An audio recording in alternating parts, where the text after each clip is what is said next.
Bonjour famille, profitez de ce moment de détente avec des histoires charmantes, n'oubliez pas de vous abonner et de partager vos réflexions dans la section des commentaires.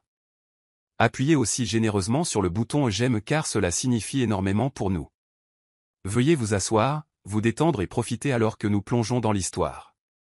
Naomi Daniels se réveilla au son strident de son réveil à 5 heures du matin précise. Elle tendit la main, sa main planant au-dessus du bouton de répétition, mais l'habitude prit le dessus. Elle ne répétait jamais. Pas une seule fois. C'est la vie que j'ai choisie, se dit-elle, se remémorant les longues nuits et les réveils à l'aube qui étaient devenus sa norme depuis son mariage avec Marcus Daniels. Bien que seulement au début de la trentaine, Naomi avait une grâce et une assurance qui démentaient sa jeunesse. Elle était déterminée, disciplinée, mais surtout amoureuse. Du moins, c'est ce qu'elle voulait croire. Elle sortit du lit et enfila une robe de chambre moelleuse. Ses pieds foulèrent doucement le parquet de la chambre, se dirigeant vers la cuisine. Elle était grande et ouverte, les comptoirs en granit brillant reflétant la lumière matinale. La plupart des matins, Marcus insistait pour un petit déjeuner chaud, et Naomi avait toujours été désireuse de le lui fournir. Sa mère lui avait dit un jour.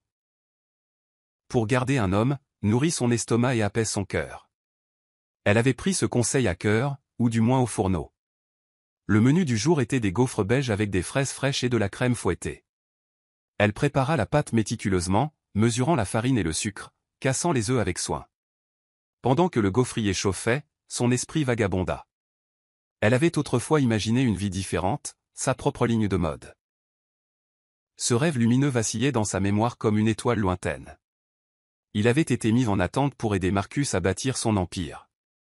Et à ce moment, alors que la pâte à gaufres grésillait, elle ressentit à la fois de la fierté et un léger pincement de regret. Marcus sortait habituellement de leur chambre vers 6 heures du matin.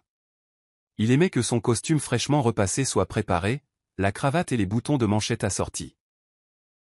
Naomi, styliste naturellement douée, avait initialement trouvé de la joie à créer ses looks professionnels. Mais dernièrement, cela ressemblait plus à une obligation qu'à un acte d'amour. Un léger bruit derrière elle indiqua que Marcus était levé.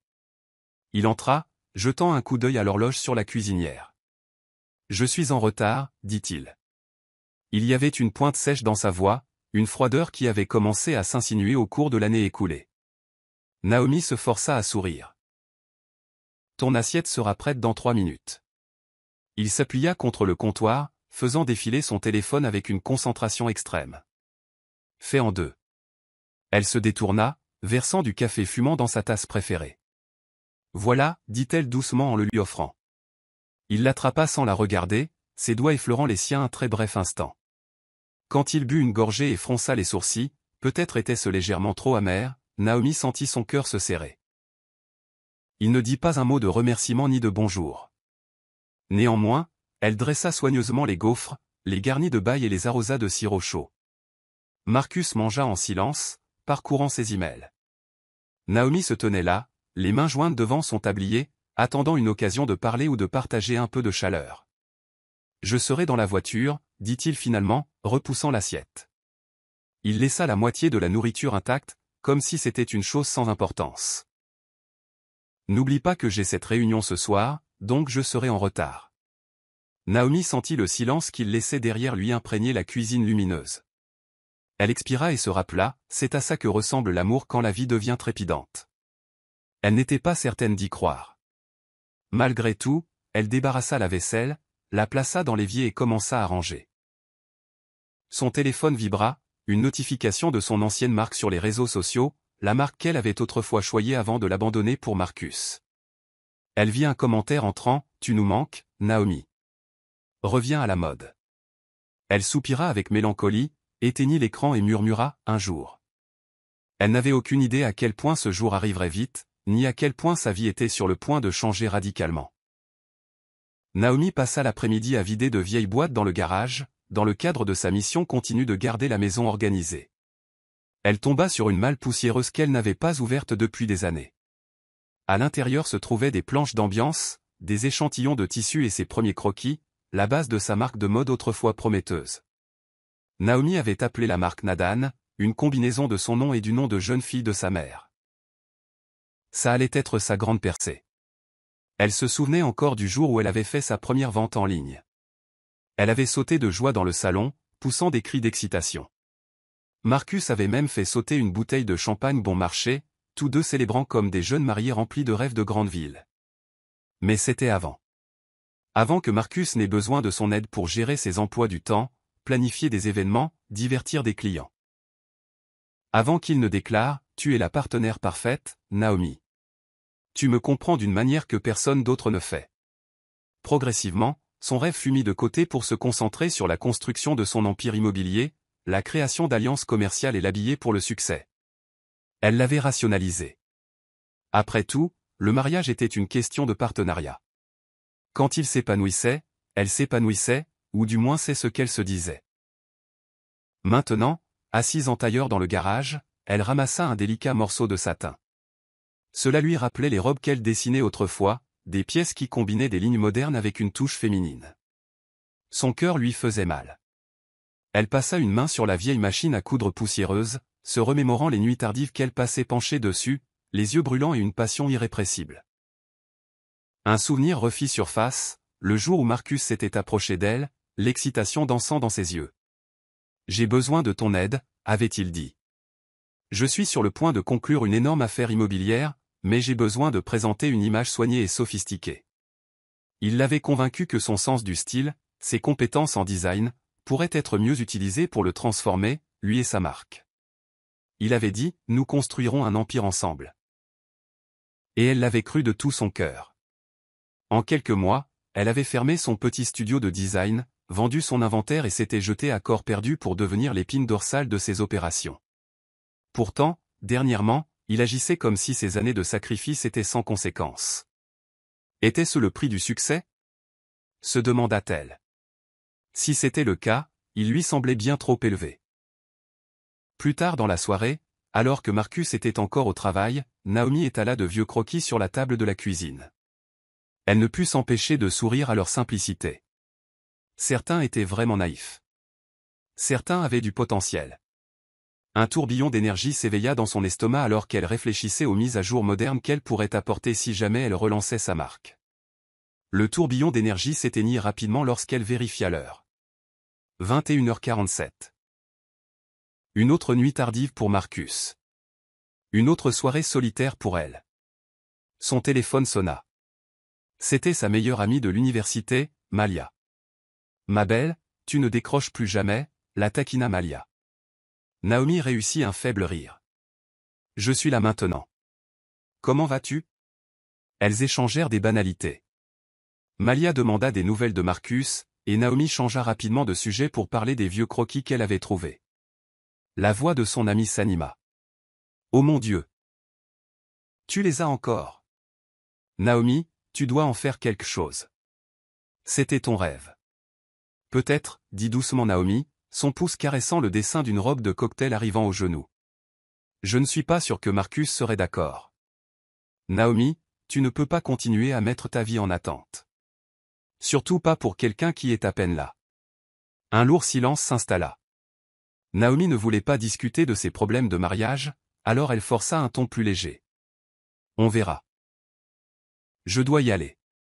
Je veux être réveillée quand Marcus rentrera. D'accord. Mais promets-moi que tu y réfléchiras. Je le ferai. Après avoir mis fin à l'appel, Naomi empila soigneusement les croquis. Elle y réfléchirait, oui, mais les enterrait aussi dans le placard pour l'instant. Cela semblait plus sûr ainsi. Au fond d'elle, cependant, les graines de l'ancienne ambition avaient déjà été semées à nouveau. Marcus rentra bien après minuit.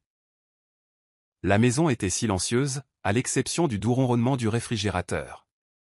Naomi l'avait attendu sur le canapé du salon, s'assoupissant devant un écran de télévision en sourdine. Le tintement de ses clés la réveilla en sursaut. Marcus, appelait-elle, se redressant et clignant des yeux pour chasser sa somnolence. Il entra, retirant sa cravate d'un geste brusque. « Tu es encore debout. » Son ton n'était ni reconnaissant ni désolé, il était plutôt accusateur, comme si elle se mêlait de sa vie personnelle.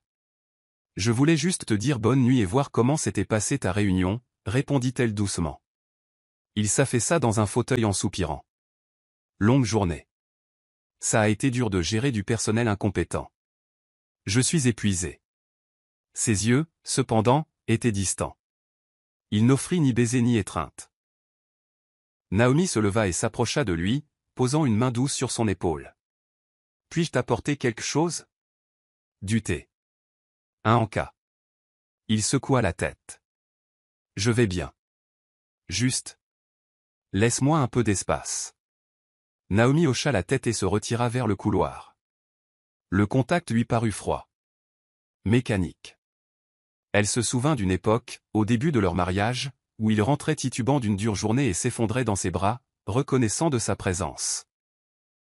Maintenant, un fossé émotionnel s'étendait entre eux, plus large que jamais. Au cours des jours suivants, de petites choses continuèrent de s'accumuler. Marcus critiqua la lessive. Il se plaignit que la cuisine de Naomi était trop épicée, bien que ce fût la même recette qu'il avait toujours aimée. Il s'emporta lorsqu'elle lui demanda s'il voulait sortir dîner samedi. « Pourquoi voudrais-je être entouré de gens en ce moment ?» avait-il aboyé, laissant Naomi sans voix. Même les mots autrefois charmants qu'elle glissait dans sa mallette, petit rappel d'affection, ne reçurent aucune reconnaissance. Elle commença à se sentir invisible, éclipsée par ses objectifs, éclipsée par les nouvelles ambitions qu'il poursuivait. Pourtant, elle continuait d'essayer, se disant que chaque mariage traversait des moments difficiles. Mais son cœur lui disait autre chose.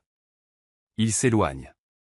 Et une petite voix au fond de son esprit l'avertissait, il n'est peut-être pas seul. Tard un soir, Naomi s'agita dans son lit, sentant que Marcus n'était pas à côté d'elle. Elle jeta un coup d'œil ensommeillé à l'horloge. 2h14 du matin. La maison était sombre, à l'exception d'une faible lueur sous la porte du bureau. Enfilant sa robe de chambre, elle se dirigea sur la pointe des pieds dans le couloir et s'arrêta devant la pièce. Elle entendit des tons feutrés, la voix de Marcus. Il y eut un léger rire à l'autre bout de l'appel. Un rire féminin. L'estomac de Naomi se noua. Elle colla son oreille à la porte, son pouls martelant ses tempes. Elle ne distinguait pas les mots, mais l'intimité de l'échange était claire. Il y avait des petits rires étouffés, un gloussement aguicheur. Le ton de Marcus était différent, plus chaleureux, plus vivant qu'il ne l'avait été depuis des lustres. Le pincement dans la poitrine de Naomi était presque physique. Le rire au bout du fil se répéta, et les mains de Naomi se mirent à trembler. Serait-ce une vieille amie? Une collègue? Elle essaya de rationaliser. Marcus était dans l'immobilier. Il rencontrait d'innombrables personnes. Mais à 2h du matin. Ce n'était pas une discussion professionnelle. Soudain, la porte grinça et s'entr'ouvrit légèrement. Le cœur de Naomi bondit alors qu'elle reculait, manquant de trébucher sur ses propres pieds. Marcus passa la tête, téléphone à la main. Son visage vacilla d'agacement. « Naomi, qu'est-ce que tu fais ?» Elle serra plus fort sa robe de chambre autour d'elle. « Je me suis réveillée et tu n'étais pas au lit. Je me suis inquiété. » Il entra complètement dans le couloir, fermant la porte du bureau derrière lui. Juste un appel tardif avec un collègue dans un fuseau horaire différent. Ses yeux étaient froids, sur la défensive. Elle essaya de stabiliser sa voix. Qui riait comme ça? Il laissa échapper un petit rire dédaigneux. Un partenaire commercial d'outre-mer. Elle a un sens de l'humour unique. Naomi voulait le croire, mais le nœud dans son estomac disait le contraire. Elle le dévisagea, cherchant le moindre signe qu'il mentait. « Fais-moi confiance, » dit-il en posant une main sur son bras. Cela ressemblait plus à une contrainte qu'à une réassurance. Rien à craindre. Pourtant, ses yeux évitaient les siens. Il regardait par-delà elle, comme s'il cherchait une issue de secours. Naomi se força à hocher la tête, incertaine si elle se mentait à elle-même ou s'il lui mentait. Il pressa son téléphone contre lui, jetant un coup d'œil à la porte, anxieux de retourner à son appel. « Tu devrais retourner te coucher. » dit-il doucement. Elle déglutit, retenant ses larmes. « Marcus, y a-t-il quelque chose que tu veuilles me dire ?» Il serra la mâchoire. « Non, » répondit-il avec finalité. « Maintenant, s'il te plaît, laisse-moi m'occuper de mes affaires. » Tournant les talons, il rentra dans le bureau, fermant fermement la porte. Naomi resta dans le couloir sombre, la faible lueur de la lune illuminant son visage inquiet. C'était comme si un millier de questions tourbillonnaient dans son esprit, mais aucune réponse ne venait. Elle se retira dans la chambre, une terreur froide s'insinuant dans ses veines, se demandant si sa vie était sur le point de s'effondrer. Pendant la semaine suivante, Naomi s'enterra dans les tâches ménagères, essayant de maintenir un semblant de normalité. Marcus travaillait tard presque tous les soirs. Parfois, elle entendait ce rire familier de l'autre côté de ses appels téléphoniques, qu'il prenait avec une discrétion croissante. Chaque fois, la peur lui serrait le cœur, mais elle la réprimait avec la force de sa volonté. Un après-midi, son amie Malia rappela. Naomi décrocha, tentant un ton joyeux. « Salut, Malia. Comment va la vie conjugale ?» Naomi hésita. Elle ne voulait pas révéler ses doutes, pas encore. C'est chargé. Marcus a beaucoup de choses en cours. La voix de Malia s'adoucit. Tu vas bien? Tu as l'air stressé. Je vais bien, mentit Naomi. Juste un peu fatigué. Malia expira. Clairement pas convaincue. Si jamais tu as besoin de parler, tu sais que je suis là. Naomi déglutit. Le dire? Partager mes soupçons? Finalement, le déni lui parut plus sûr. Je t'apprécie. Vraiment. Rattrapons-nous bientôt. Elle raccrocha et, un bref instant, fixa le téléphone, se demandant si elle devait se confier à quelqu'un. Mais elle n'était pas prête. Son esprit continuait de ressasser des excuses. Peut-être suis-je paranoïaque. Il n'a jamais été infidèle auparavant. Peut-être que son partenaire commercial est juste trop amical. Le lendemain soir, elle décida d'affronter Marcus plus directement, mais de manière douce. Elle prépara son plat préféré, du poulet rôti à l'ail et aux herbes, de la purée de pommes de terre et des légumes grillés en accompagnement. Elle alluma quelques bougies, espérant raviver une étincelle. Son cœur battait la chamade nerveusement alors qu'elle l'attendait à la table à manger, la nourriture refroidissant. Il entra enfin, observant la mise en place. « Qu'est-ce que c'est que tout ça ?» demanda-t-il, les sourcils levés. « Un bon dîner pour que nous passions du temps ensemble. » Répondit-elle, essayant de garder sa voix stable. Nous n'avons pas vraiment parlé depuis un moment. Marcus jeta un coup d'œil à sa montre. Naomi, il est tard. J'ai eu une longue journée. La frustration bouillonnait en elle. Marcus, j'ai besoin de te parler de quelque chose. De nous. Il soupira, desserra sa cravate et s'affaissa sur la chaise. Fais vite. Elle joignit ses mains sur la table. Es-tu heureux? Demanda-t-elle, le ton tremblant. Il leva les yeux, légèrement surpris. Quel genre de question est-ce là? C'en est une sincère, insista-t-elle. Es-tu heureux avec moi? Avec notre mariage. Il évita son regard. Après un moment, il haussa les épaules. Les choses ont été stressantes. Si tu veux aider, tu devrais être plus compréhensive. Naomi sentit une pointe à son ton accusateur. J'ai tout sacrifié pour toi, dit-elle doucement. Je veux juste savoir si nous allons bien. Il attrapa une fourchette, piquant un morceau de poulet sans enthousiasme. Nous allons bien, dit-il sèchement. Maintenant, puis-je manger en paix? Elle essaya de continuer la conversation, mais son attitude fermée indiquait clairement qu'aucune vraie discussion n'aurait lieu ce soir. Ils mangèrent presque en silence, les bougies vacillant sinistrement dans l'air tendu. Naomi sentit les larmes lui monter aux yeux. Elle les refoula, bien qu'elle ne s'effondrerait pas ici. Alors qu'il s'excusait, Naomi resta à table. Elle fixa le repas à moitié mangé, un profond sentiment d'effroi s'enracinant dans son âme. Il a dit que nous allions bien, mais elle se sentait tout sauf bien. Une semaine plus tard, Marcus insista pour que Naomi l'accompagne à un dîner d'affaires avec certains de ses collègues. Naomi ressentit une vague de soulagement. C'était peut-être sa façon de tendre un rameau d'olivier. Elle passa des heures à choisir la robe parfaite, une de ses propres créations d'il y a des années, une élégante robe noire à l'encolure asymétrique. Elle releva ses cheveux en un chignon sophistiqué, espérant l'éblouir, lui rappeler ce qu'ils avaient autrefois. Le dîner eut lieu dans un steakhouse chic du centre-ville, tout en boiserie sombre et ambiance feutrée. Les collègues de Marcus, principalement des hommes en costumes impeccables, étaient rassemblés autour d'une grande table. Puis Naomi la repéra, une femme saisissante dans une robe moulante, avec une posture assurée et un sourire narquois notable. Marcus la présenta comme Jasmine Lee, une nouvelle partenaire potentielle dans ma dernière entreprise immobilière. Naomi tendit la main. Enchanté de vous rencontrer. Les yeux de Jasmine parcoururent Naomi avec dédain. De même, répondit-elle, son ton bien trop suave. Pendant tout le dîner, Naomi observa comment Marcus se penchait lorsque Jasmine parlait. Il semblait captivé par chacun de ses mots, faisant parfois des blagues qui faisaient rejeter les cheveux de Jasmine en arrière et rire, ses ongles rouges vifs tapant sur la table. La présence de Naomi s'estompa à l'arrière-plan. Elle essaya de converser avec un autre collègue, mais ses yeux errent. Et venait sans cesse vers Marcus et Jasmine. À un moment donné, Naomi rassembla son courage pour intervenir. « Marcus, tu te souviens que nous discutions de ce nouveau plan de développement urbain la semaine dernière ?» Elle essayait de montrer de l'intérêt pour ses affaires, de renouer le contact. Mais il la repoussa d'un geste de la main. « Naomi, s'il te plaît, n'ennuyons pas tout le monde avec de vieilles conversations, dit-il, le ton teinté de condescendance. Naomi rougit, sentant les regards des autres à table. Jasmine eut un sourire narquois, son regard oscillant entre Marcus et Naomi. Elle tendit la main à travers la table, touchant légèrement celle de Marcus, soi-disant pour souligner un point concernant une transaction immobilière.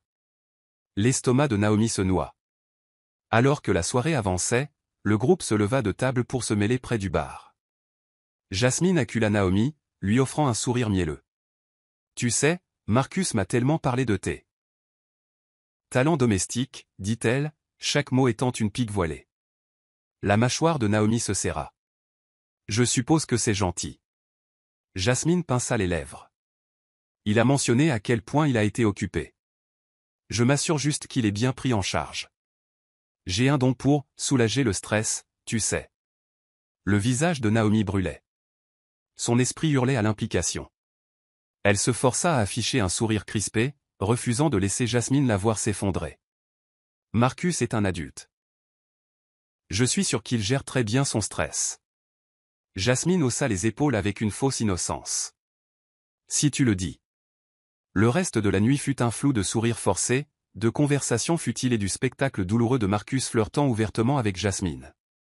Au moment où ils rentrèrent chez eux, les mains de Naomi tremblaient. Elle affronta Marcus dans le hall d'entrée, sa voix tremblant de colère et de douleur. « Tu m'as humilié, dit-elle. Devant tout le monde. » Il roula des yeux, jeta ses clés sur une table d'appoint. « Arrête d'être dramatique. Marcus, tu m'as à peine reconnu de toute la soirée. Tu aurais aussi bien pu m'accrocher une pancarte dans le dos disant « épouse sans importance ». Il se tourna, les yeux plissés. « Si tu ne supportes pas d'être entouré de mes associés, alors ne viens pas la prochaine fois. J'essaie de faire de grands coups ici. Jasmine est la clé d'une affaire majeure, et ton insécurité n'aide pas. » Naomi haleta à ces mots durs. « Mon insécurité. Tu l'as laissé te coller. » Il secoua la tête, la congédiant. « C'est une collègue. C'est tout. C'est du business, Naomi. Grandis un peu. » Et sur ce, il la bouscula, se dirigeant vers la chambre. Naomi resta dans le hall, les larmes menaçant de couler. Elle pensa aux vœux qu'elle avait faits le jour de leur mariage. Dans la maladie et la santé, pour le meilleur ou pour le pire. Elle n'avait jamais imaginé que le pire viendrait si tôt ou si cruellement. Cette nuit-là, elle se glissa sous les couvertures à côté de lui, mais un mur invisible se dressait entre eux. Le sommeil était insaisissable, et le chagrin était son seul compagnon. Plusieurs jours plus tard, Naomi fixa le calendrier de la cuisine, un cœur rouge marquant la date, son anniversaire de mariage avec Marcus. Malgré la tension entre eux, elle décida d'organiser une petite fête dans un restaurant italien pittoresque du centre-ville. L'endroit avait une valeur sentimentale. C'est là qu'ils avaient eu leur premier rendez-vous. Elle passa la matinée à ranger la maison, répétant ce qu'elle dirait si Marcus lui posait des questions sur ses sentiments ou sur l'avenir. Peut-être pourraient-ils avoir une conversation honnête et raviver ce qui avait été perdu. Elle lui envoya un texto de rappel. « N'oublie pas ce soir, 19h. Je t'aime. » Il ne répondit pas. Les heures passèrent. À 18h30, Naomi enfila une robe de couleur crème simple mais élégante. Elle arriva au restaurant 15 minutes en avance. L'hôtesse reconnut Naomi de visite précédente et l'accueillit chaleureusement. Elle s'assit à une table d'angle éclairée aux chandelles, la flamme projetant des ombres sur la nappe immaculée. Les minutes s'égrenèrent. 19h. 19h15, 19h30. Elle contacta Marcus, lui envoyant un texto inquiet. En retard? Pas de réponse. Le serveur, remarquant son malaise grandissant, s'approcha. Madame, désirez-vous commander en attendant? Elle se força à sourire. Je prendrai juste de l'eau et du pain pour l'instant. À 20h, la bougie avait presque fondu jusqu'au bout. Naomi regardait les couples autour d'elle, riant, trinquant avec leur verre de vin. Elle sentit une boule dans sa gorge. Elle refusa de pleurer en public. À 20h15, elle essaya de l'appeler. Directement sur la messagerie vocale. À 20h30, elle réalisa qu'il ne viendrait pas. Des larmes silencieuses coulèrent sur ses joues alors qu'elle se levait, remerciait le personnel pour leur gentillesse et sortait dans l'air frais de la nuit.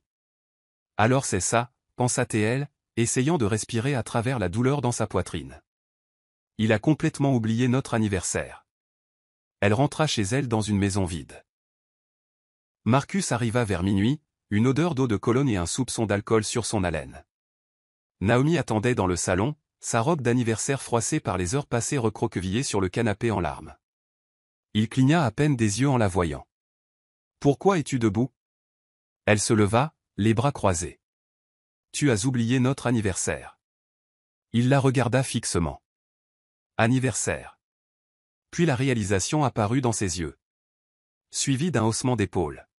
« J'avais une réunion, Naomi. » Ça arrive.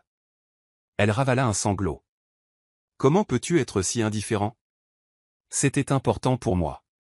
Pour nous. Il la contourna, jetant sa veste de costume sur une chaise. Nous sommes mariés depuis des années.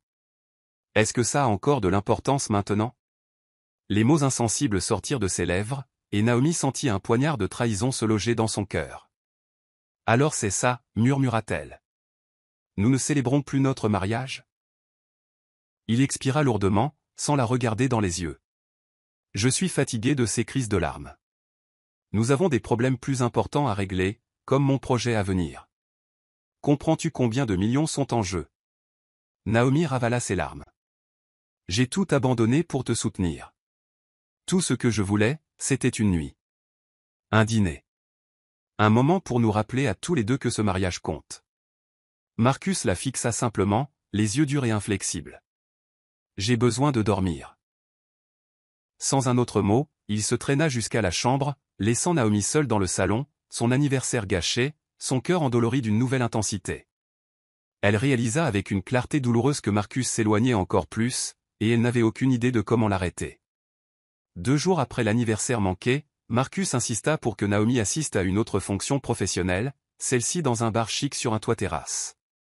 Il dit que ce serait bon pour les apparences. Naomi ricana intérieurement à l'idée d'être le faire-valoir d'un homme qui ne semblait plus se soucier d'elle. Pourtant, elle accepta, en partie par désespoir de sauver la face, en partie pour voir de ses propres yeux ce qui se passait avec lui. En arrivant, le cœur de Naomi se serra dès qu'elle aperçut Jasmine aux côtés de Marcus. La femme avait l'air impeccable, portant une robe dorée scintillante qui moulait parfaitement ses courbes. Elle se tenait trop près de Marcus, sa main effleurant parfois son bras alors qu'il parlait à des investisseurs potentiels. Naomi s'approcha, se sentant comme une étrangère aux côtés de son propre mari. Jasmine se tourna vers elle avec un sourire mielleux. « Naomi, si gentil de te revoir, » ronronna-t-elle. « Ce lieu n'est-il pas divin ?» Naomi offrit un sourire crispé. « C'est charmant, oui. » Elle força son regard vers Marcus. Il ne la salua avec aucune chaleur ni affection. Au lieu de cela, il parcourut la pièce du regard comme s'il cherchait des visages plus importants à saluer. Un investisseur s'approcha, serrant vigoureusement la main de Marcus. « Ravi de te voir Marcus. »« Et qui est cette charmante dame ?» demanda-t-il en désignant Jasmine. Marcus ouvrit la bouche pour répondre, mais avant qu'il ne puisse présenter Naomi, Jasmine intervint. « Je suis Jasmine Lee, la partenaire commerciale de Marcus pour le projet New Arbor Towers. »« Et ceci ?» dit-elle en agitant la main avec dédain. « C'est Naomi, la femme de Marcus ?» Naomi se raidit au ton condescendant. Elle murmura une salutation, mais l'investisseur se tourna de nouveau vers Jasmine, se lançant dans des questions sur les marges bénéficiaires. Naomi fut effectivement exclue de la conversation. Elle se tenait là, se sentant invisible et mortifiée. Marcus ne fit rien pour l'inclure. En fait, il semblait trop captivé par le discours de Jasmine. Plus tard dans la soirée, Naomi s'éclipsa dans un coin plus calme près du balcon. Elle avait besoin d'air frais pour calmer ses émotions tourbillonnantes. Elle contempla les lumières de la ville, retenant ses larmes. Comment en sommes-nous arrivés là, pensa-t-elle. Était-ce de sa faute d'avoir négligé ses propres rêves et de s'être jetée si complètement dans la vie de Marcus? Une voix derrière elle interrompit ses pensées. Ça va? Naomi se tourna. C'était une femme plus âgée, élégamment vêtue, portant des boucles d'oreilles en perles. Naomi la reconnut comme étant la femme d'un investisseur, Daniel. Naomi se força à sourire poliment. Je vais bien. J'avais juste besoin d'un moment. Daniel hocha la tête avec sympathie. Je fréquente ces cercles depuis longtemps, ma chère. Disons simplement que j'ai vu comment ces partenariats commerciaux peuvent parfois évoluer. Naomi sentit une piqûre. Elle se demanda si tout le monde voyait la tension évidente, la liaison évidente en train de se nouer. Je ne sais pas trop quoi faire, admit-elle à voix basse. Daniel tapota le bras de Naomi. Souviens-toi juste. Tu mérites le respect, peu importe le succès de ton mari ou ce qu'il veut être. Avant que Naomi ne puisse répondre, Daniel fut appelé par quelqu'un qui lui faisait signe de l'autre côté de la pièce.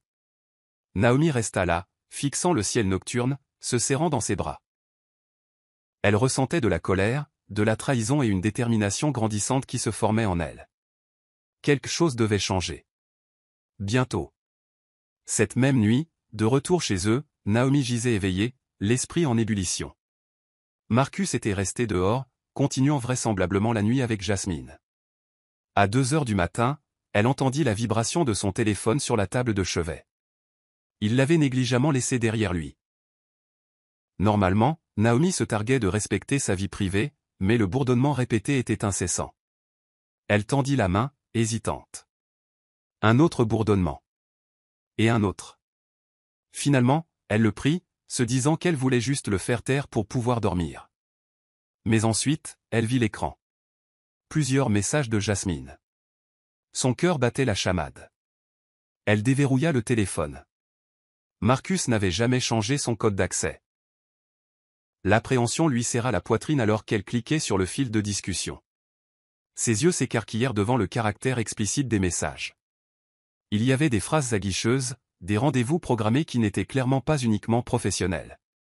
Et pire que tout, des photos d'eux ensemble dans des restaurants chics, parfois avec sa main sur sa cuisse, parfois souriant intimement pour l'appareil photo. Horodaté les nuits où Marcus avait prétendu être en réunion. Naomi sentit tout son corps se glacer. Tout le déni auquel elle s'était accrochée vola en éclats. Elle fit défiler plus loin, voyant des messages se moquant d'elle. Ta femme n'a aucune idée, n'est-ce pas?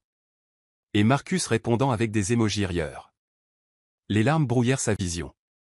Colère, trahison, chagrin, tout se battait en elle. Elle claqua le téléphone sur le lit, luttant pour respirer. Elle avait la preuve sous ses yeux. 1 heure plus tard, Marcus entra en titubant, clairement éméché. Naomi s'assit, le téléphone à la main. Marcus, dit-elle, la voix tremblante.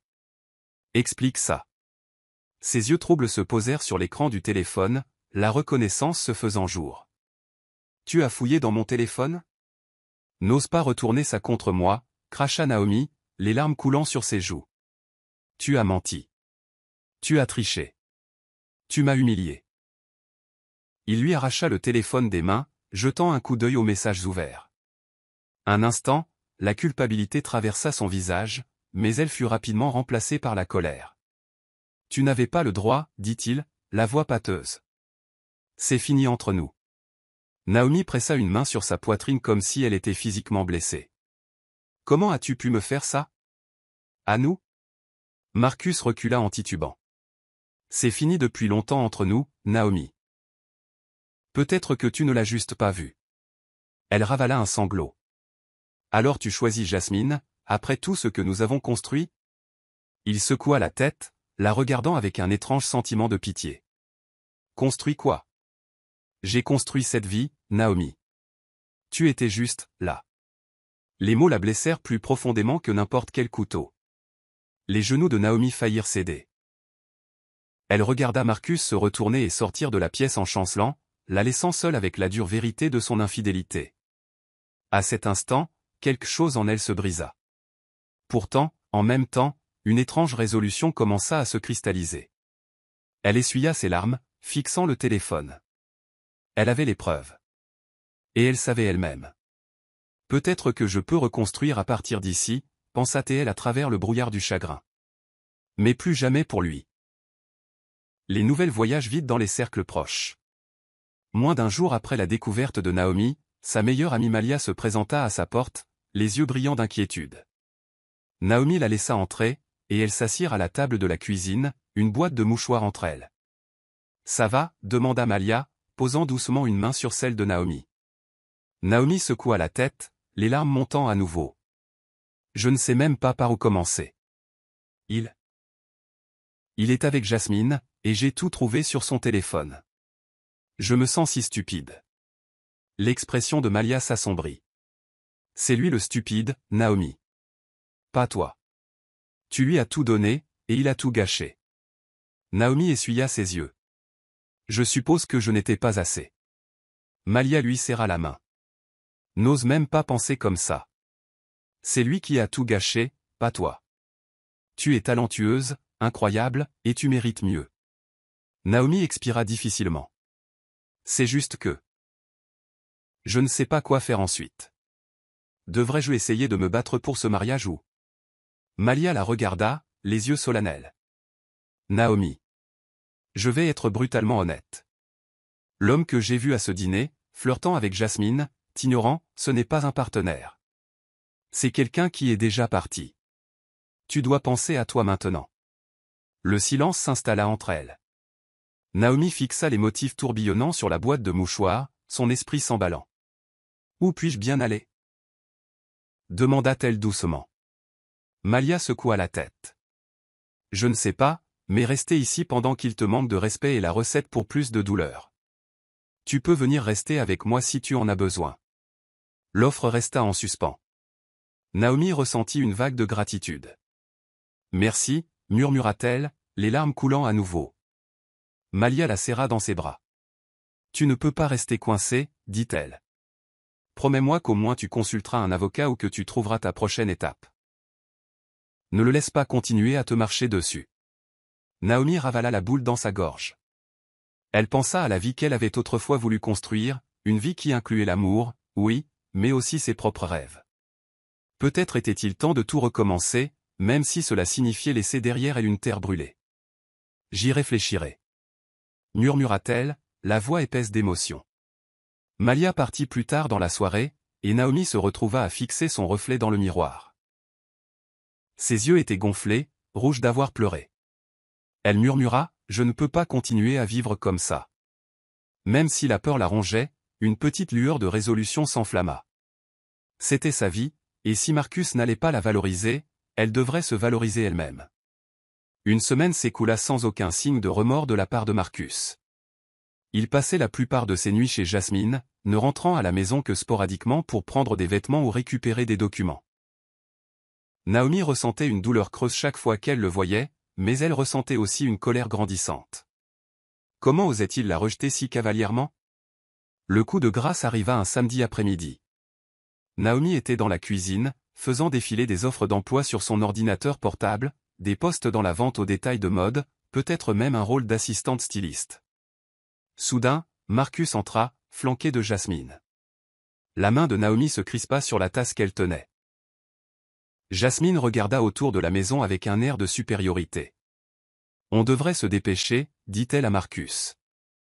J'ai bientôt rendez-vous chez la manucure. » Marcus hocha la tête, jetant à peine un coup d'œil à Naomi. « Naomi, je déménage, dit-il sèchement. Jasmine et moi avons trouvé un endroit. » Le cœur de Naomi fit un bond. « Tu pars ?» Comme ça, il haussa les épaules. « Oui, ce n'est pas comme si nous avions encore quelque chose ici. Nous réglerons les questions juridiques plus tard. » Il se dirigea vers la chambre, laissant Jasmine dans la cuisine avec Naomi, une tension gênante épaississant l'air. Jasmine promena son regard sur Naomi. Cet endroit? C'est un peu petit pour ses ambitions, tu ne trouves pas? Ces mots dégoulinaient de condescendance. Naomi la fusilla du regard. Il l'a construit, tu sais. Avec mon aide. Nous en avons fait un foyer. Jasmine eut un sourire narquois. Eh bien, peut-être que vous vous êtes juste éloigné. Ça arrive. Naomi posa sa tasse d'une main tremblante. Non, il a fait un choix. Et toi aussi. Elles se regardèrent, une bataille de volonté silencieuse. Marcus réapparut avec une valise. Ignorant la tension dans la pièce. Viens. Jasmine. Allons-y, Jasmine sortit en se pavanant, et Marcus s'arrêta à la porte, jetant un dernier regard à Naomi comme si elle était une étrangère. Tu iras bien. Dit-il, une platitude vide de sens. Puis la porte se ferma, et Naomi se retrouva seule, le vide de la maison se refermant sur elle.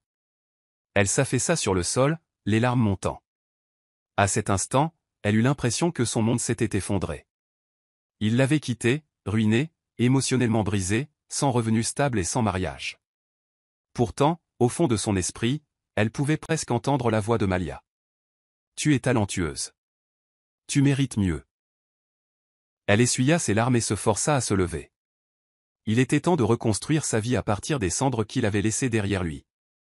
Pendant les premiers jours, Naomi s'accorda le luxe du chagrin. Elle pleura jusqu'à ce que ses yeux soient à vif. Elle sauta des repas, perdue dans son chagrin. Les souvenirs de son jour de mariage, de sa première danse avec Marcus, rejouaient cruellement dans son esprit. Comment en étions-nous arrivés là? Se demanda-t-elle en fixant le tas de ses vêtements restants. Mais ensuite vint un tournant. Tard un soir, les yeux gauds.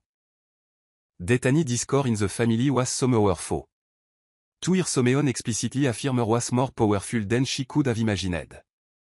A evening approached, Dina made a decision. With Maggie's help, she reached for her phone. There were missed calls and messages from Moses. Each one more desperate than the last. She ignored them all, instead looking up the contact information for Alaouie a Frian had recommended long ago. Just in case. Her finger hovered over the call button for a moment. Making this call would be irrevocable. The first concrete step toward a new life. She took a deep breath and pressed the call. Steiner and Associate Law Office. How may I connect you? Yes, hello Dina said, her voice surprisingly steady. My name is Dina Collins. I need to speak to someone about filing for divorce and pressing a so charge against my mother-in-law. The next hour was a blur of legal jargon and preliminary advice. By the time she hung up, she had an appointment scheduled for the following weekend, a list of documents to gather. It was overwhelming, but it also felt right. For the first time since the oil eater scan, she felt like she was taking back control of her life. A night fell and the hospital quieted, Dina allowed herself a moment of vulnerability. Tears streamed down her cheek, stinging the tender, burned skin. She cried for the life she thought she had. For the future she had planned with Moses. For the family she had tried so hard to be a part of. But they were cleansing tears, washing away the last vestige of the person she used to be. When the tears finally stopped, she felt different. Light as somehow, if she had shed a skin that no longer fit. The pain was still there, both physical and emotional, but it no longer felt all-consuming. Instead, it fueled her determination. Dina talked about the house, the one Leah had so casually demanded she give up.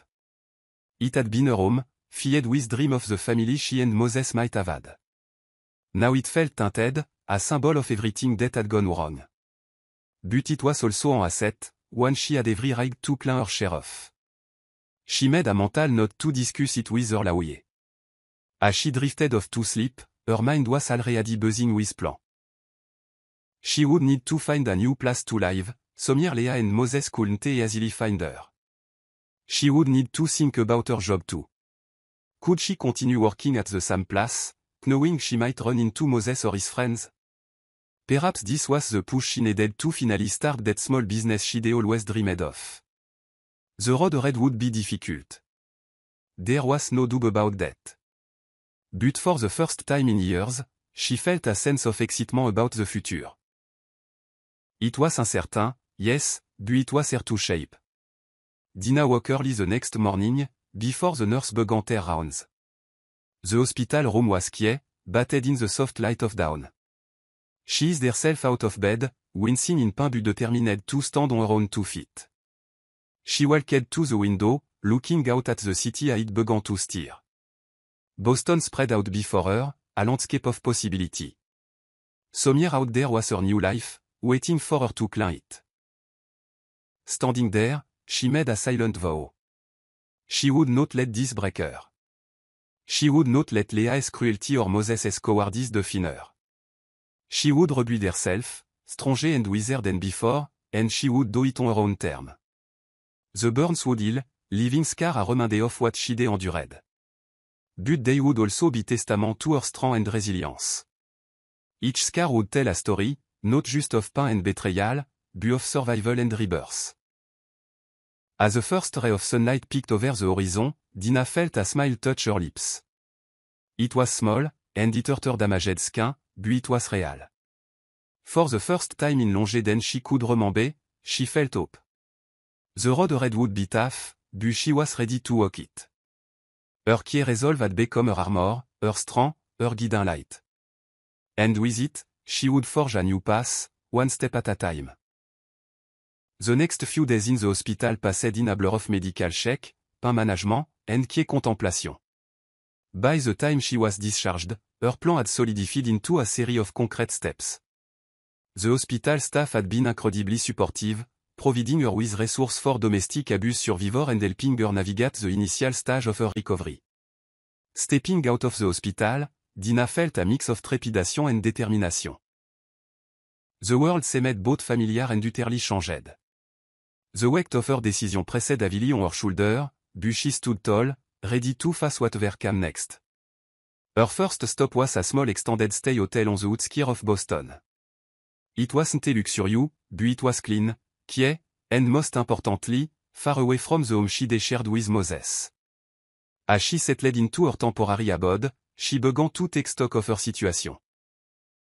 Her phone had been buzzing incessantly with messages and missed calls from Moses and his family. She'd ignored them all, but she knew she couldn't avoid them forever. After a moment's hesitation, she blocked her number.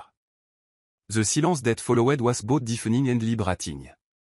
The next morning, Dinah woke early, her body still aching but her mind clearer than it had been in days. She had a busy day ahead, starting with a visit to her new lawyer, Michael Steiner. The office of Steiner and Associates were located in a sleek skyscraper in downtown Boston. Sitting in the plush waiting room, Dinah couldn't help but feel out of place. Her face and arms were still bandaged, stark reminder of why she was there. Michael Steiner turned out to be a keen-faced man in his late 50s, with salt and pepper hair and a reassuring demeanor. Ms. Collins greeted her warmly, his voice professional yet compassionate. I'm truly sorry for what you've been through. Let's talk about how we can help you move forward. Over the next 2 hours, they discussed her situation in detail. Dinah recounted the events leading up to Leah's assault, her history with Moses and his family, and her decision to file for divorce and press charge. Based on what you've told me, Michael said, leaning back in his chair, we have a strong case for both the divorce and the assault charge. The medical record and police report will be crucial evidence. Dinah nodded, feeling a mix of relief and apprehension. What about the house? She asked. Leah was trying to force me to give it up. Do we have any rights to it? Michael's expression grew thoughtful. The house is a marital asset. Assuming you and Moses purchased it together during your marriage, you're entitled to your fair share of its value. Will include that in the divorce proceeding. As they concluded their meeting, Michael handed her a thick folder. These are the initial divorce papers, he explained. Take some time to review them. We'll fill them when you're ready. Leaving the lawyer's office, Dinah felt a strange mix of emotion. The reality of her situation was sinking in. But so was the sense that she was taking back control of her life. Her next stop was a follow-up appointment with Dr. Chin, the burn specialist who had treated her in the hospital. A Dr. Chin carefully examined her healing burns, her expression was cautiously optimistic. The burns are healing well, she said, gently applying a fresh dressing. But I want you to start physical therapy session to prevent any long-term mobility issue in your arms. Dina agreed, adding physical therapy appointment to her growing list of new routine. Leaving the clinic, she cocked her reflection in a window. The bandages were smaller now, revealing patch of red, angry-looking skin. She gently touched her face, tracing the outline of what would become scar. It was a map of her pain, but also of her survival. The next item on her agenda was perhaps the most daunting. Finding a new job. She'd been working as a marketing coordinator for a small firm. But the thought of going back there, of facing the inevitable question and gossip, it made her uneasy. She spent the afternoon in a small coffee shop, scrolling through job listings on her laptop. As she sipped her latte, an idea began to percolate. She'd always been passionate about graphic design, often taking on freelance projects on the side. What if she turned that passion into a full-time career? Energized by the possibility, she began researching what it would take to start her own graphic design business. It would be challenging, especially given her current circumstances. But the thought of building something that was entirely her own was incredibly appealing. As evening approached, Dina returned to the hotel. The day had been exhausting but productive. She felt like she was finally moving forward, each step taking her further away from the life she'd left behind. Back in her room, she opened her laptop again, this time to check her email. Among the usual clutter was a message that made her heart skip a beat. It was from her best friend from college, Maggie, who now lived in New York. Dina, the email read. I just heard about what happened. I'm so sorry. I know we haven't talked much lately, but I want you to know I'm here for you.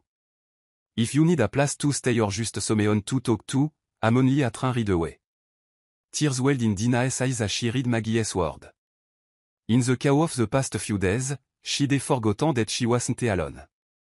She had friends, people who cared about her outside of her relationship with Moses. She quickly typed a reply, thanking Maggie and promising to call soon. The next morning, Dina woke with a renewed sense of purpose. She had a long list of tasks to accomplish. Researching small business loans, looking into health insurance options, and starting the process of legally changing her name back to her maiden name. As she worked her way through her to-do list, she found herself thinking about the future in a way she hadn't in years. What did she want her life to look like? Who did she want to be? For so long, she'd defined herself in relation to Moses and his family. Now, she had the chance to rediscover who she was on her own terms. By mid-afternoon, she'd made significant progress. She'd scheduled appointment with a small business advisor and a financial planner. She'd also found a support group for domestic abuse survivors that met weekly at a community center not far from her hotel. Just as she was about to close her laptop, a notification popped up. It was an email from Michael Steiner. Her breath caught in her throat as she opened it. Dina, it read. He wanted to give you a head up. Moses has been served with the divorce papers. HIS Lawi has been in touch to discuss terms. Also, the DA's office has informed me that they are moving forward with the assault charge against Leah. They may require your testimony. Let's set up a meeting to discuss next steps. Dina leaned back in her chair, letting out a long breath. This was it. There was no turning back now. The reality of what she was doing, divorcing Moses and pressing charge against Leah, hit her full force.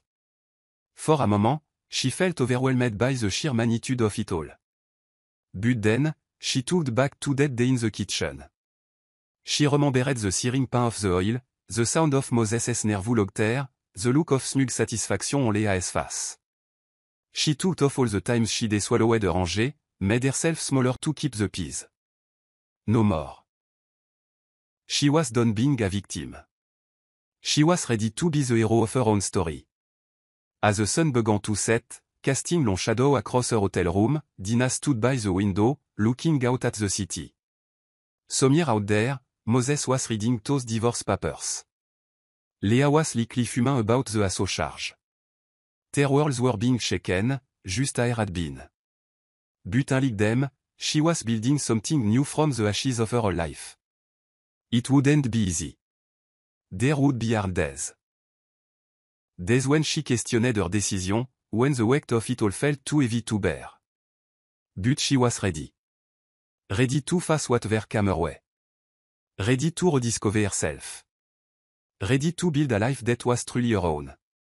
As she watched the city lights twinkle to life in the gathering dusk, Dinah felt a smile touch her lips. For the first time in a long time, she was excited about the future. The plan was in motion, and she was finally, truly free. The weeks that followed were a whirlwind of activity. Dinah's days were filled with appointments with her lawyer, therapy session, and the slow process of piecing together her new life. The burns on her face and arms were healing, leaving behind scars that served as a constant reminder of why she was on this path. Each morning, as she applied the special cream Dr. Chin had prescribed, she told herself that these scars were not marks of victimhood, but evidence of her strength. One crisp autumn morning, her phone rang. It was a call Dinah had been both dreading and anticipating. Michael Steiner's voice on the other end was calm, yet tinged with excitement. Dinah, the DAS office has set a date for Leah's arraignment. They want you to be there, he said. Her heart pounded as she jotted down the details. This was it. The moment Leah would face the consequence of her action. When she hung up, a mixture of emotion washed over her. Fear, anger, anticipation, and beneath it all, a steely resolve. The day of the arraignment arrived, clear and bright. Dinah stood before her mirror, carefully applying makeup to cover the worst of her scar. Her reflection revealed a woman she was still getting to know. Stronger, more determined, with a fire in her eyes that hadn't been there before. The courteous, an imposing structure of granite and marble, loomed before her as she climbed the steps. It felt like walking into a battle. Michael met her at the entrance, his reassuring presence helping to calm her nerve. Remember, he said softly as they passed through security. You don't have to say anything today. Just being here sent a powerful message. She nodded and took a deep, steadying breath. As they entered the courtroom, Dinah's eyes immediately found Leah. She was seated at the defense table, her usually immaculate appearance slightly disheveled. For a moment, their eyes met, and Dinah saw a flicker of something there. Fear, regret, but Leah quickly masked it with disdain. To Dinah's surprise, Moses was nowhere in sight.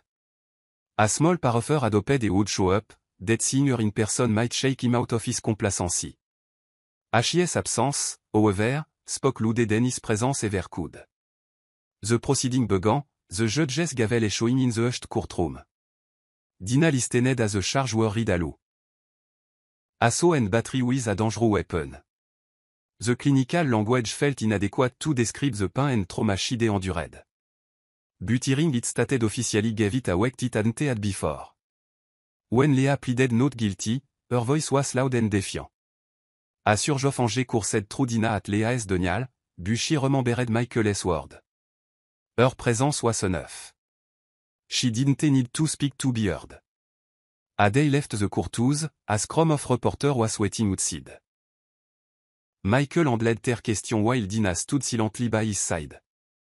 Then, one question caught her attention. Ms. Collins, how do you respond to claim that this is all just a misunderstanding blown out of proportion, a young female reporter asked. Dinah turned to face her, looking her in the eye. There's no misunderstanding on assault, she said, her voice steady. I'm here to ensure that the truth comes out and that justice is served. The rest of the day passed in a blur. Dinah returned to her small apartment.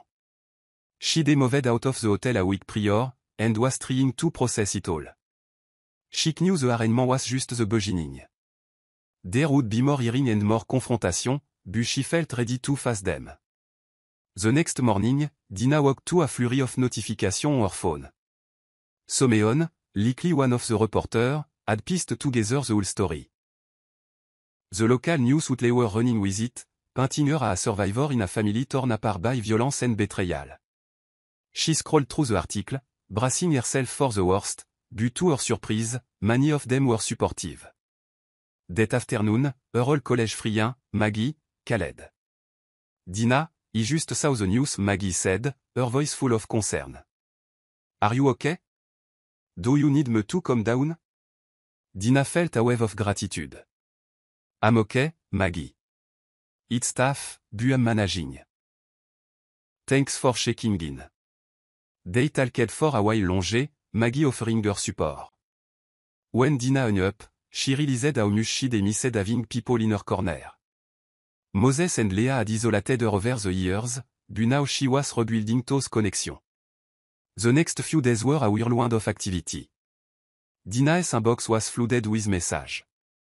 Some from old friends offering support, others from strangers sharing their own stories of survival. She felt overwhelmed, but also strangely empowered. Her voice was being heard, and it was resonating with others. It was nearly a week after the arraignment when it happened. Dina was walking home from a therapy session, her mind still processing the emotional work she'd done that day. As she rounded the corner to her street, she saw them. 2 police cars parked in front of Leah's house. Her steps faltered as she took in the scene. Officers were leading Leah out in handcuffs, her usual composure replaced by a look of shock and indignation. Neighbors had gathered on their lawns, watching the spectacle. For a moment, Dina stood frozen, unable to comprehend what she was seeing. Then, almost without realizing it, she found herself walking towards the commotion. As she drew closer, she could hear Leah's voice, shrill with panic. This is ridiculous. Do you know who I am? I'll have your badge for this. Leah shrieked. One of the officers, a keen-faced woman, noticed Dina approaching. Ms. Collins, she said softly. We have a warrant for Ms. Henderson's arrest. The DA's office has decided to pursue felony charge after new evidence came to light. Dina nodded, unable to form word. The officer gave her a sympathetic smile before returning to her task. As they led Leah towards the patrol car, her eyes met Dina's for a brief instant. Dina saw the mask slip, revealing the fear and desperation underneath. Then Moses appeared, rushing out of the house. As his eyes were wide as he surveyed the scene, his gaze flitting from Leah to Dina. Dina, he said, his voice pleading. What is happening? Can't you stop this? Dina looked at him. Really looked at him. For the first time since that day in the kitchen, the man she had loved, the man she had built a life with, suddenly seemed small and pathetic. No, Moses, she said, her voice steady. He can't stop this, and he wouldn't if he could. This is justice. As the police cars pulled away, their sirens piercing the quiet suburban afternoon, Dina felt a weight lift from her shoulder. It wasn't over. There would be trial and testimony to come. But in that moment, watching Leah be taken away to face the consequence of her action, she felt a sense of closure she hadn't realized she needed. Dina turned away from the scene, ignoring Moses' continued plea. As she walked back to her apartment, she felt like a stranger. The road ahead was still long and uncertain, but she was ready to walk it. Justice had come knocking, and she had answered. That evening, sitting in her small, cozy living room, Dina reflected on how much had changed in such a short time. The woman's